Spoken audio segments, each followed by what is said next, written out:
नमस्कार दोस्तों, मेरा नाम है मनीष कुमार सिंह और आप देख रहे हैं 4 PM महाराष्ट्र।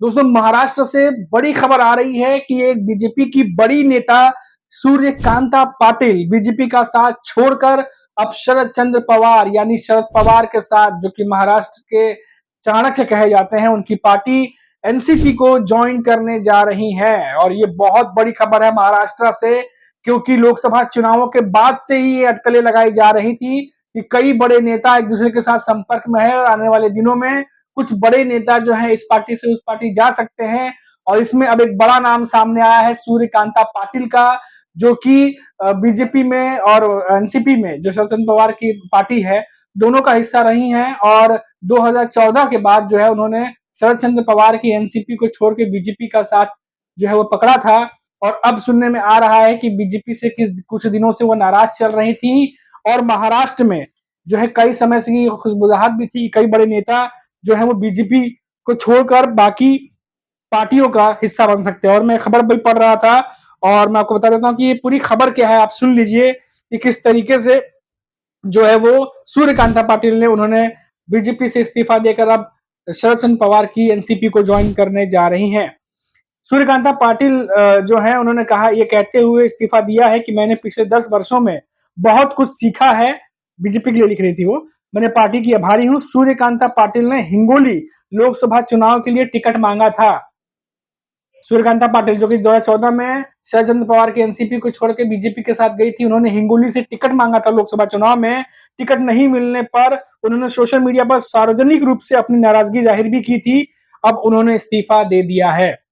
तो ये महाराष्ट्र में बीजेपी को एक बहुत बड़ा झटका, जो कि उनके एक बड़े नेता ने उन्हें छोड़कर अब शरद चंद्र पवार की एनसीपी की पार्टी को ज्वाइन कर लिया है, करने जा रही हैं। मैं आपको बताता हूँ सूर्यकांता पाटिल जो है वो क्या हैसियत रखती है महाराष्ट्र की राजनीति में और कितनी बड़ी नेता है। वो 4 बार सांसद और 1 बार विधायक के रूप में हिंगोली नांदेड़ निर्वाचन क्षेत्र का प्रतिनिधित्व कर चुकी हैं। वह ग्रामीण विकास मंत्रालय में राज्य मंत्री भी रही हैं। इसके बाद उन्होंने संसदीय कार्य मंत्रालय में राज्य मंत्री पद भी संभाला है। तो कई सारे बड़े पदों पर रहते हुए सूर्यकांता पाटिल ने अपनी सेवा दी है। और सूर्यकांता पाटिल पहली बार 1980 में हदगांव निर्वाचन क्षेत्र से विधायक चुनी गई और 1986 में सूर्यकांता पाटिल ने कांग्रेस से राज्यसभा गई। वो 1991, 98 और 2004 में 3 बार लोकसभा के लिए चुनी गई। तो ये सूर्यकांता पाटिल एक बहुत बड़ी नेता है और ये बीजेपी में पिछले 10 वर्षों में बीजेपी के साथ थी और अब बीजेपी को एक बहुत बड़ा झटका जो है वो लग चुका है सूर्यकांता पाटिल के रूप में। अब देखिए कि ये खबर जो आई है, अब इससे क्या कुछ परिदृश्य बदल सकता है वो भी आप देखिए। आपको मैं एक बार फिर से 4 जून को लेके चलता हूं, जब 4 जून की रिजल्ट आने के बाद जब हम आपको लगातार खबरें महाराष्ट्र की बता रहे थे, तब हमने ये बात कही थी कि कई सारे बड़े नेता जो हैं वो शरद चंद्र पवार की एनसीपी और साथ ही साथ उद्धव ठाकरे की जो यूबीटी पक्ष है उसके संपर्क में है। और उस समय संपर्क वाली राजनीति बहुत जोरों पर थी और हम ये बात लगातार अपने दर्शकों को बता रहे थे। और अब देखिए कि ऐसे में ये खबर आ चुकी है कि कैसे बीजेपी को छोड़कर एक बड़ी नेता सूर्यकांता पाटिल, जिनके बारे में मैंने आपको बताया, वो शरद पवार की एनसीपी को अब ज्वाइन कर रही हैं।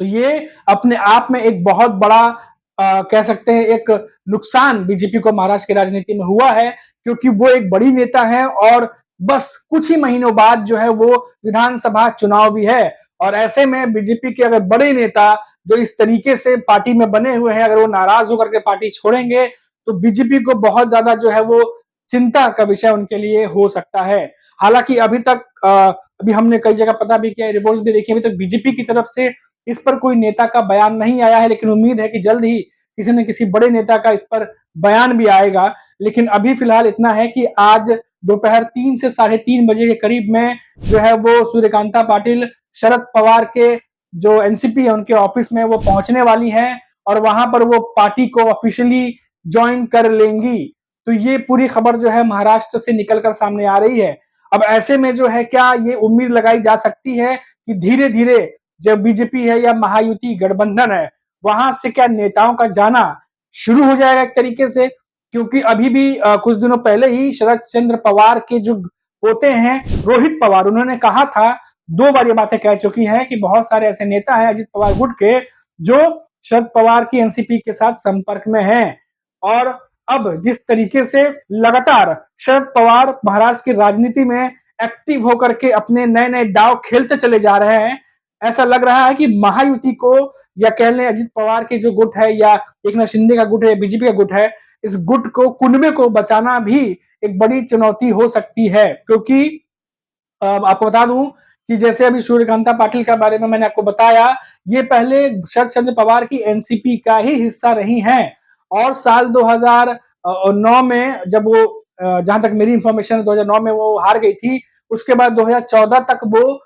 शरद चंद्र पवार की एनसीपी में ही थी। लेकिन उसके बाद जब मोदी लहर चलने लगी थी तो उस दौरान वो शरद चंद्र पवार की एनसीपी को छोड़ के बीजेपी के साथ 2014 के बाद वो चली गई थी और 10 साल बाद अब वो वापस बीजेपी को छोड़कर, क्योंकि वो नाराज थी लगातार, जैसा मैंने आपको बताया कि वो लोकसभा चुनाव से टिकट उन्हें मिलना चाहिए था, ऐसा वो उम्मीद लगा के बैठी थी, लेकिन नहीं मिलने से वो नाराज हुई और उन्होंने सोशल मीडिया पर भी पोस्ट किया था और जिसके बाद अब फैसला ले लिया उन्होंने और अब शरद चंद्र पवार की पार्टी के साथ जा चुकी हैं। अब ऐसे में जो तमाम बाकी के नेता हैं जो 50-50 के चक्कर में अटके हुए वेट एंड वॉच की स्थिति में, क्या अब उनका भी रुख सामने आना शुरू हो जाएगा? क्योंकि अगर एक नेता, ऐसा बड़ा नेता छोड़कर जब जाता है तो कई सारे ऐसे और नेता जिनके मन में ये बात चल रही होगी कि वो शरद चंद्र पवार की पार्टी को ज्वाइन करें या उद्धव ठाकरे की पार्टी को ज्वाइन करें, तो क्या ये कवायद तेज हो जाएगी इस एक्शन के बाद जो आज देखने को मिला है? क्योंकि सूर्यकांता पाटिल को